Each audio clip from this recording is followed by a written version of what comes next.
Hey guys, it's Max here. I got these eBay coilover spring things to install on my Miata. Bought them for $56 and we're gonna put them on. No more monster truck. So I already opened one to like check it out and stuff, and it's decent, I guess. There's a spring. I don't know what spring rate it is, but the eBay listing said 300p. I don't know, 300 foot-pounds, I guess. But there's like rubber dampening thing. Another one here. And this thing, it's like the worst piece of metal I've ever felt in my life. Yeah, I think an aluminum can is actually stronger than that. Some O-rings, I don't know what that's for. Some screws, I guess you screw in the bottom. Is there like a locking tab on it? You spin kinda funky. So there's two trains of thought you guys are probably having. One is, why would you waste your money on these eBay junk on this perfectly clean Miata? The other train of thought is, I respect your decision for doing whatever you like for your own car. Well, I got these because some of you Miata guys might know, these are pretty handy if you get Bilstein springs and make your own coilover setup with like custom rates and stuff. And also I want less body roll because I want to try drifting, I guess. I want to see what all the fuss is about with it. And if not, it's $56. I can always go back to stock springs. So I'm like, I don't know, a quarter way installing it on one side first. I'm going to do it first and show you guys on the other side how to do it with stock struts because it's really hard. But if you do this, you got to make sure you know which ones are for the rear and which ones are for the front. The front one's going to be stiffer spring rates because that's the Miata setup, I think most cars. So it's like slightly thicker and stuff, so we go in front. There's the stock one, and that's why it's really hard to get out because it's so long. It's long, yeah. It should be a lot easier to install. Like coilovers, like this car, it took like probably 20 minutes to take it out, but putting it in took like 5 minutes. So I'm going to show you guys how to go from this to this. I'm going to install it all the way low for now so you guys could see how low you could go if you want to go really low with these really cheap. Hey, you can go lower if you just take out the coilover. Oh yeah. So the first thing you want to do is, well, lift the car up on both sides, and then you disconnect the sway bar on both sides, and it lets this go down a little lower so you could pull that out easier. And then you have 17 nut and bolt to hold the bottom of the shock, and take that out real quick. And before you do anything, I'd recommend you put some penetrating fluid just on like every bolt. Once you get the nut off the bolt, you can use a hammer and something you don't care about and hammer it through. And once you get those out, you could kind of step on this and it moves around and stuff. And what I try to do is pop it out of that like sandwich, and once it's above it, you can kind of like push down on this. And if you're having trouble popping it out, which I kind of just did, you could leave these in and then like push down on this. These spring compressors gonna help shorten it and makes the whole assembly shorter, which makes it a lot easier to pull out. It's finally out. Took a while, but what was working, we shoved it a little back out. Had compressed that a lot. Dude, you like cut the shock almost. I gotta bang off this 17 nut. And it should come out. It shouldn't be anything exploding or anything with these bad boys. And oh no. Oh, I guess we gotta loosen that now. So there's this bump stop, I assume. It kinda doesn't look like a new bump stops. And take that off. And you basically just slide this on now. And before you put the spring in, it's easy to put this in first, and you kind of just gotta like nudge it in. Let's give it a whack. Oh, that one pretty easy. Wow, that's pretty cool. And what we found, that's about as far as it goes. I know when people do this to like Bilsteins or Conies, they usually like whack off this part, and there's like a C-clip. I guess this is a C-clip, I don't know, but kind of hits right there. If it breaks, it, you know, it's lower. And so the spring would be like that. But if you want to go really low, I guess. Stance Nation. Oh no. That kind of stops it. I don't know, they get the idea. Run no adjuster if you want to be super slam boy. Yeah. Probably undrivable, but It'll be like your Civic. not that low. It's really bouncy. Shut up. The only thing that worries me is there's still like some. Video. There's see like an inch or so that's covered from the travel, so I might lose an inch of suspension travel, which I wouldn't really like.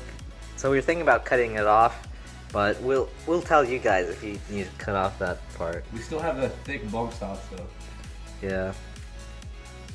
So I just got them installed, and to do it, you just kind of slide it in and make this bottom mount sit like right there, and then focus on getting that in. And then once the top's in, you just easily slide it back in and bolt the top in and then bolt the bottom in. The install's a lot easier. Yeah. And this one's a 17, just bang that off. And these are two 14s, you take those off. And always the penetrating fluid is nice. On this side, it's kind of hard to reach them, but you gotta get the right set of extensions and stuff. But it's about the same thing. Worst case scenario, you could unscrew those. So we got a spring compressor on this side just to help out a bit.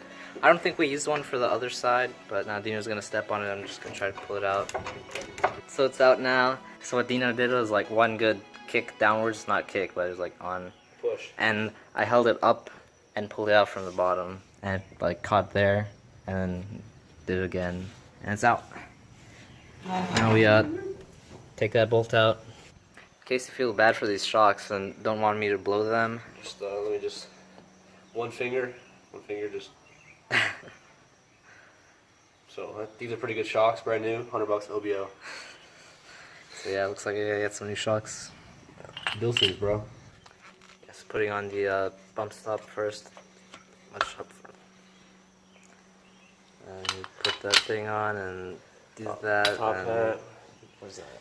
Yeah. Oh god, there's so much grease in there, dude. Why? I think it's the penetrating stuff, maybe. Yeah, I might get extended top hats for the rear. I ride bump stops eventually with upgraded suspension. You gotta rotate it right because there's like a groove. I see. So these are like so easy to install now because They're so blown. yeah, and helps have a friend to like push it up, line it up, and someone Whoa. else. Friend, slow down. Right? Lover. There you go. And your lover puts it in your nuts. Oh god. And if you use the impact, and if you don't want to just gun down every bolt, you should probably check them all by hand. You know, who needs a torque wrench? Just use your hand. I got Dino. I'm a torque wrench. Alright guys, we're at the proving grounds. Are you ready to see how low it is? I honestly can't believe the ride height that it's at right now. Damn, that thing is crazy, dude. Is that bags? Real bags? Yeah. And look, they're installed, yep. But honestly, there's like 2 threads maybe that we could go down in the front. In the rear, there's like an inch or so. Yeah, like that. So, I don't know. We might just remove the sleeves completely. I think you'll be to like here if you do that. Yeah. But now we'll show some before and afters. We already did the befores of like turning and stuff. So, you can see the performance difference of stiffer springs only and not doing anything to your blown shocks. Yeah. Oh, that's a lot. Let's body roll.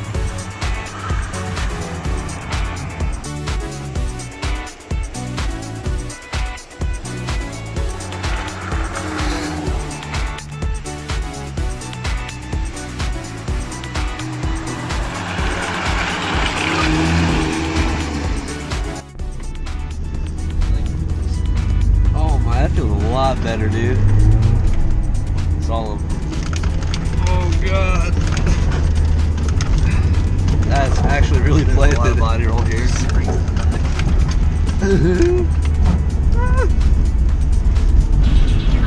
Oh! Wish I made the same sound as last time I did that too. It seems like I wanted to slide a lot better than before. Yeah, definitely. Like when I was doing the So you can see in those tests, even when it is in the rain, there's more body roll, and there's a lot less with these new springs. So I've been driving it for about a week or so, like daily driving to work and back. And it's still not bad at all, not bouncy or anything. If I go over larger bumps, like right there, your body kind of jostles around. You feel a bit more, but so I would definitely recommend it to anyone who's on an extreme budget. Doesn't care about going that low, but maybe you can remove those collars. I don't know. Also, I said before I would overheat sometimes, or start to overheat, and cut some footage of me taking off the radiator and stuff. So the right side of the radiator, which is where the main fan blows air through, it had a bunch of that dirt stuff that's seen everywhere else on my car. Then I also installed a lower temperature thermostat and some silicone radiator hoses. Oh yeah, and I also removed the pinstripe and buffed the sides of the car because there's a bunch of scratches.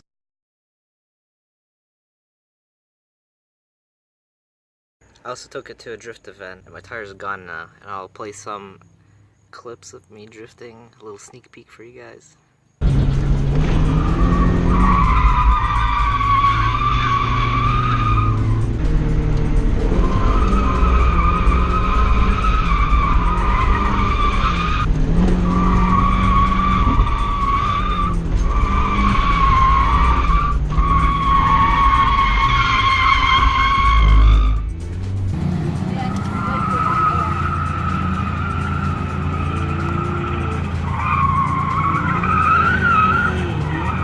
I also took it to an Autocross event just yesterday, and here's a clip of it from the outside.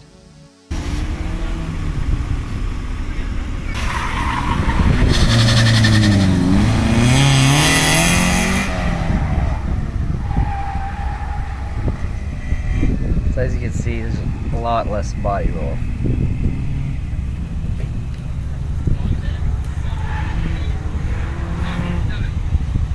And especially during the slaloms, these stiffer springs are such an improvement. It's crazy. The car just overall feels a lot more planted.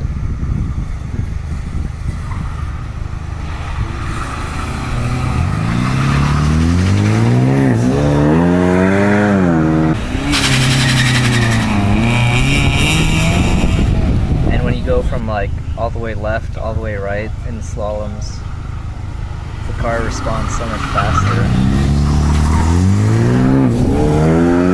That's pretty much everything for this episode. I'll have to be getting some Bilstein shocks soon. And do some other stuff. I still need to fix this window. And wheels maybe? Hopefully. Mud flaps. Gonna be repainting this soon.